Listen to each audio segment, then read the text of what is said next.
Hoje a gente vai falar de hormônios e do tanto que as abordagens em torno desse tema estão mudando. Se alguém associava o assunto ao medo de reposição hormonal na menopausa ou a anabolizante de academia para quem era fortão, esquece. Hormônio virou sinônimo de emagrecimento express, de vigor sexual e de potência, sobretudo para as mulheres. E o motivo é simples e complexo ao mesmo tempo.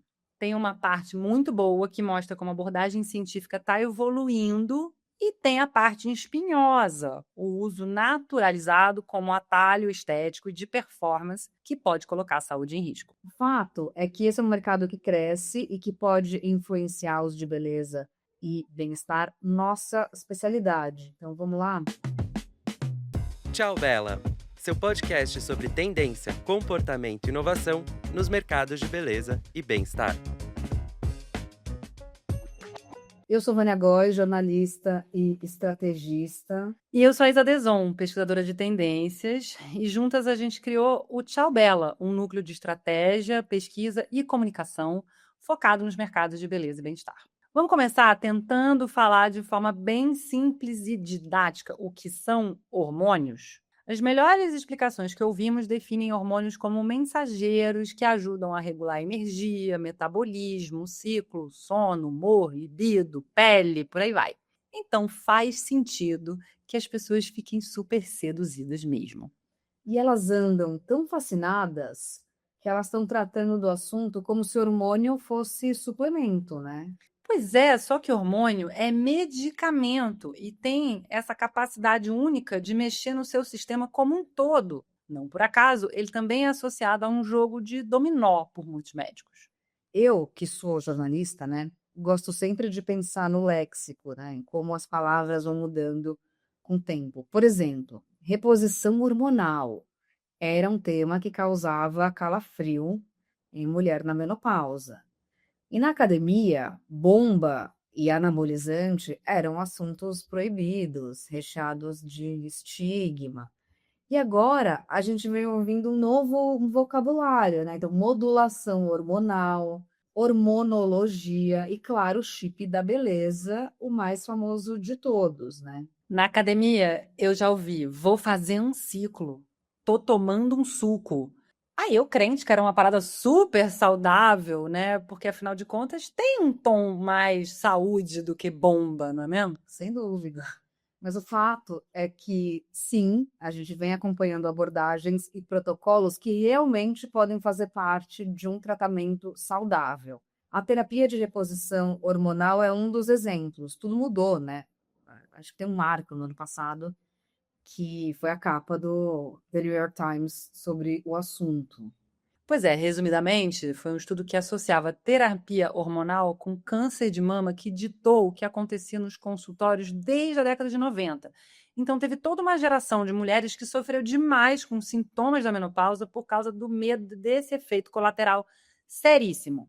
Revisitado o estudo, a conclusão é que o tratamento hormonal pode sim ser seguro para essa fase da vida. E aí eu, que já passei pelo câncer de mama, digo para vocês essa loucura desse dado, gente. Se você não tem histórico familiar de câncer de mama, o risco de tratamento hormonal de reposição hormonal para mulheres na menopausa é muito, mas assim, muito inferior ao risco de você tomar um drinquinho por semana, tá bom? Enfim, gente, claro que depende do perfil, do histórico, da genética do paciente, enfim, não é uma regra universal, mas que a terapia de reposição hormonal pode tornar a vida das pessoas na menopausa melhor, e inclusive colaborar para diminuição de fraturas, desenvolvimento de osteoporose e até aspectos de capacidade cognitiva, a gente sabe que cientificamente pode melhorar, né? Pois é, e falando em menopausa, a gente também precisa falar de testosterona, sobretudo para mulheres, né? Não vou esquecer o meme da Mari Krieger, que a gente sempre menciona aqui, porque ela mata a gente de rir com muitos bons fatos, em que ela começa o episódio falando assim: nossa, né? O seu nível de testosterona tá baixinho, né? Ainda bem que se você é mulher, é bom que ele esteja baixinho mesmo. Meu, outro dia um médico me disse que a mulherada 40 a mais anda querendo muito, né, tomar testosterona como quem toma creatina, assim.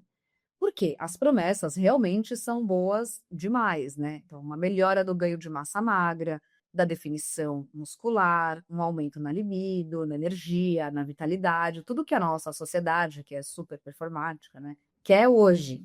Um bando de mulher fortuna querendo se sentir mais potente, como a gente acompanha um discurso bem comum, né, nas redes sociais.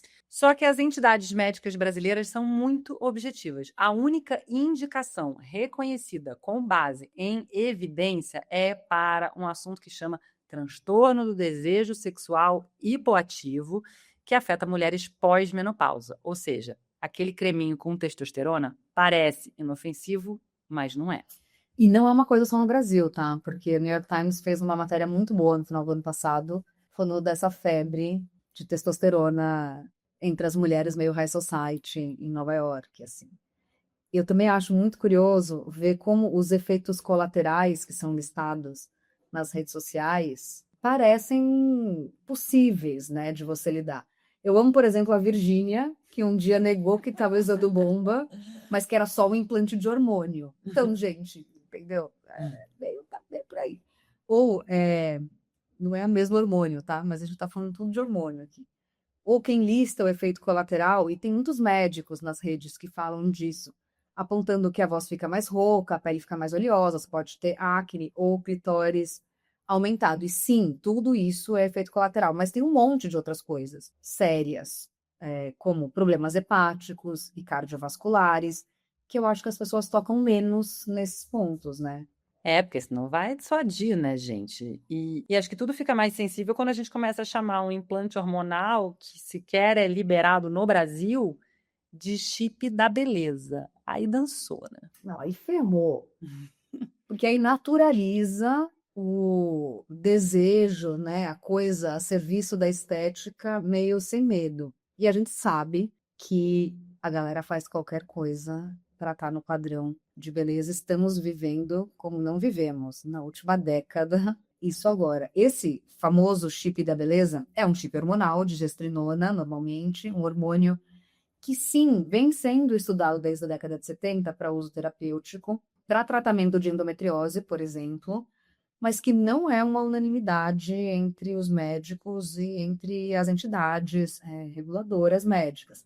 Aqui no Brasil, ele virou um atalho rápido, você ficar com a barriga chapada, os músculos muito aparentes e o percentual de gordura baixíssimo, o marcador do que é ser bem-sucedida, não é, em 2026. E ter problema de fertilidade também, né? Ninguém tá falando, mas vamos pensar só agora, a gente quer ser perfeita agora, depois a gente resolve, não funciona, viu? Bom, lembrando que a Anvisa já se manifestou sobre o assunto e ela tem o apoio da classe médica, tá? Existe uma proibição e um alerta para implantes hormonais manipulados para fins estéticos e de desempenho, apontando a ausência de comprovação de segurança e eficácia. A Anvisa está sendo muito clara. A lógica aqui é a mesma do nosso episódio sobre magreza excessiva. Se você não ouviu, corre lá. Primeiro episódio do ano, o mais ouvido Da história. do Tchau Bela. São 120. Muita gente finge que essa é uma conversa sobre saúde e longevidade para, no fundo, reforçar padrão estético que está bem longe de ser saudável e muito próximo de obsessão perigosa e obsessão estética. Eu tô muito obcecada, a gente já entrou nesse túnel do clavicular. Brandon Peters. Exatamente. Acho que vocês devem conhecer, um influenciador americano, nem é um influenciador, né? Chama streamer, alguém que fica fazendo live o dia inteiro. Mas enfim, ele é famoso por ser um porta-voz do que a gente vem chamando de looks maxi. Mas a gente vai ter um episódio só sobre isso, então eu não vou falar muito dele. Mas basicamente, ele que deve ter uns 20 e poucos anos, tenta estabelecer uma relação entre os conceitos darwinistas, assim, de seleção natural, e o quanto você é atraente fisicamente. Coitado. Então, para ser o cara mais atraente do mundo, ele vai fazer de tudo e vai contar que faz de tudo. Então, ele usa todas as substâncias possíveis, faz todos os procedimentos estéticos possíveis, fala muito abertamente sobre hormônios. E outro dia, ele sofreu uma overdose no meio das lives. Não tô falando que a overdose é por hormônio, não me tirem de contexto, mas Isso mostra o quanto essa obsessão pela estética e a estética como o veículo, né, do que é ser bem sucedido, pode levar a gente a tomar decisões inconsequentes, muitas vezes, ou que estão um pouco relacionadas com o médio e longo prazo, né? Fundamentais para a manutenção da saúde. E o que a gente está tentando fazer aqui para quem não sacou? A gente está tentando mostrar que o assunto hormonal não está lá só no lugar do doping, das Olimpíadas, do anabolizante proibidão, do boy fortão da sua academia. E mostra o quanto que já faz parte da cultura digital e tem apelo pra caramba, tanto para homens quanto para mulheres da mais tenra idade. Tem um artigo muito bom na Veja Saúde, publicado recentemente, e a gente tirou vários dados de lá, mas eles citam que no Google Trends as buscas sobre reposição de testosterona teriam aumentado 110% em 5 anos, com um recorde de interesse em outubro do ano passado. Não dá para negar que isso tem tudo a ver com, por exemplo, o que a gente vê no social listening, né? Dá para entender também a relação de crescimento de interesse do assunto, que anda de mão dada com o crescimento das abordagens sobre longevidade, que virou meio que um bordão para qualquer coisa. De estética é símbolo de status, né? Exato. Os hormônios podem ser aliados em questões ligadas ao envelhecimento, à perda de massa magra, de força, mas como toda medicação, tem risco e tem benefício, e dá para manejar efeito colateral desde que você tenha acompanhamento médico, e tem médico receitando. Pra vocês terem uma ideia, o Conselho Federal de Medicina proibiu, em 2023, que os médicos prescrevessem esteroides para fins estéticos e esportivos. Mas a venda desses remédios, que é proibida sem receita médica, mesmo assim, cresceu 45%, se a gente olhar para os 3 principais anabolizantes industrializados do país. Um dado da Anvisa. Exatamente, um dado da Anvisa. Olha que loucura. Uma matéria recente do estado de Minas aponta que a venda de anabolizante registrou um crescimento de 670%. 670, para quem não ouviu direito.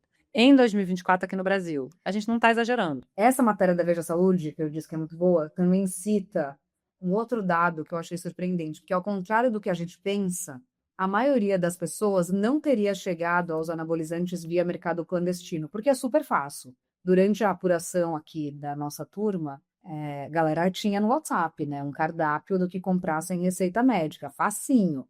Mas, segundo esse dado da Veja Saúde, em 77% dos casos, eles foram sim uma sugestão médica, de acordo com a Vigicom, que é uma plataforma na qual os médicos registram voluntariamente eventos adversos de pacientes que fizeram uso de hormônios. Aqui a gente está englobando o hormônio como um todo, tá, gente? Não só para ficar fortão, não só chip da beleza, pode ser para várias coisas, mas né, enfim, estamos falando que a maioria é receitado sim por médicos, né? Fico aqui pensando se não é tipo obra em véspera de eleição, então se você receita o hormônio, às vezes o resultado é tão rápido que o médico vira, uau, esse médico é maravilhoso, porque é basicamente só querer, né? Você encontra fácil onde comprar e também quem receitar. Pela quantidade de médicos que abordam o assunto nas redes sociais, não me parece que haja uma resistência muito grande mesmo, o que reforça o que a gente vem falando muito no último ano, que assuntos como esse, que antes eram restritos ao universo dos atletas ou a dos consultórios médicos, viraram sinônimo de estilo de vida, de novo, de um certo símbolo de status, e até quando eu penso no clavicular, de uma rebeldia, sabe, jovem, que acaba atenuando qualquer alerta sobre os efeitos colaterais que meio são invisíveis e acontecem a longo prazo, né? E grande parte dessa fatia do bolo tem a ver com a espetacularização das redes sociais. Então a gente tem os Fitspiration, o antes e depois, esse tanto de celebridade e influenciador que faz a gente querer entrar nessa máquina de comparação estética e além. Faz as pessoas se sentirem pobres porque não podem usar caneta emagrecedora, lembrando que os ingredientes são análogos aos nossos hormônios, ou porque não se sentem disciplinadas para ter uma dieta tão restrita, ou por não acordarem às 5:30 da manhã para treinar, e por aí vai, né? Esse ideal estético, sabe que me dá uma sensação meio anos 80? Total. Esse ideal estético feminino, né, atual. Que quando, para a gente falar de gênero, né, de oportunidade, de equidade, a mulherada passou a se vestir com terno, assim, com ombreira, para ter uma posição viril. E eu tenho essa sensação que esse ideal extremo, e é porque a gente está indo de mulheres muito magras, ou nesse caso, de mulheres que querem ficar bem musculosas, se confunde com o que é ser uma mulher potente ou ser uma mulher forte, como se o símbolo disso fosse um corpo muito definido, ou uma libido imparável, sabe? Que para mim são signos de uma virilidade meio masculina, sem generalizar naturalmente, mas explorando um pouco desses arquétipos que povoam o nosso imaginário e a nossa cultura, né? Já eu não consigo não conectar tudo isso com um medo profundo da fragilidade biológica do corpo feminino, principalmente considerando que o abuso, o estupro, a violência doméstica e o feminicídio estão tão em pauta, como se a gente quisesse se sentir forte para se sentir segura dentro e fora de casa. Também, né? Tem uma Amazona. sensação, de poder um pouco, né? De poder de enfrentamento, talvez, a esse universo red pill, masculinizado, violento, né? Não masculinizado, mas esse universo de uma masculinidade violenta, meio Bélica, caricata, né? Bélica. Mas também eu me alegro quando eu ouço a doutora Luísa Comerlato e o doutor Ricardo Zimmermann terem ótimos insights no podcast deles, que chama Biohackers Brasil, falando sobre anabolismo clínico com o doutor Lucas Caseri, que traz incríveis insights sobre o uso adequado e terapêutico dessas substâncias, por exemplo, com idosos ou pessoas que sofreram acidentes ou coisas assim. Vários dos insights que a gente trouxe aqui, sobretudo sobre esse uso dos hormônios, quando a gente pensa em envelhecimento, saíram deste episódio. Que no fim das contas, a gente não é contra o hormônio, não, né? Não. A gente acha que o futuro saudável dentro desse tema tem aí alguns pilares. Então, número 1, protocolos e critérios clínicos claros. A gente está falando aqui de quem indica e de quem e como monitora. Número 2, comunicação responsável, não dá para fazer publi nas redes desse assunto. E 3, educação em saúde, porque proibir não elimina a demanda de nada, não haveria de ser os hormônios, só aumenta maneiras clandestinas de comprar. Então, investir em educação também dos médicos, né? Isso aí. Porque esse conteúdo das redes é muito efêmero para o nível de profundidade que um assunto desse precisa ser tratado, né? E, por mais que a gente ouça trocentos outros nomes e promessas, vale lembrar que os clássicos da medicina ainda estão valendo. Então, nem toda deficiência hormonal é tratada com hormônio, e um ótimo endocrinologista, a despeito de qualquer outro título, seria bem cauteloso antes de recomendar o que você está com vontade de tomar. E dá para viver a era das mulheres fortes sem forçação de barra. Estamos aqui para provar. Análise, né? Muita análise. Aí a terapia pegou aqui no final. Bom, o Tchau Bela é idealizado por mim, Isa Deson, e pela minha parceirinha Vânia Goy, é parte do nosso núcleo de pesquisa e estratégia focado em comportamento, consumo e comunicação nos mercados de beleza e bem-estar. Esse episódio foi gravado no nosso escritório aqui em São Paulo e contou, como sempre, com a pesquisa da Larissa Nara, do Felipe Stoffa e da Hanna Dourado. A identidade visual é do Nino Alexandre, a arte e a edição são da Bianca Lima e a trilha do Chico Reginato. A gente se vê em 15 dias. Até lá! Tchau Bela, seu podcast sobre tendência, comportamento e inovação nos mercados de beleza e bem-estar.